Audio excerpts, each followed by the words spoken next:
So, another bodo na naman is, I will give you tips para paglagay nyo sa mga luggage nyo na hindi siya umaapaw yung mga damit nyo or even yung mga groceries nyo.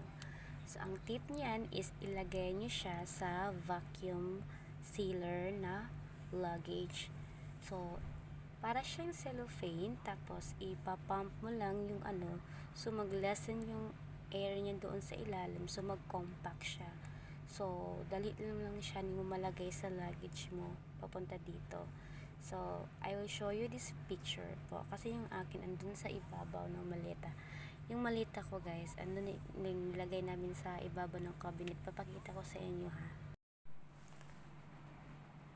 So, hindi ko yung makuha yung akin kasi doon ko nilagay. So, picture na lang ilalagay ko dito as example. And then, the link is in my yellow basket. Pwede nyo na tong i-check out po. So, ito yung mga pictures po. Makaka-help to para sa pag-pack ng mga damit nyo. Check out na!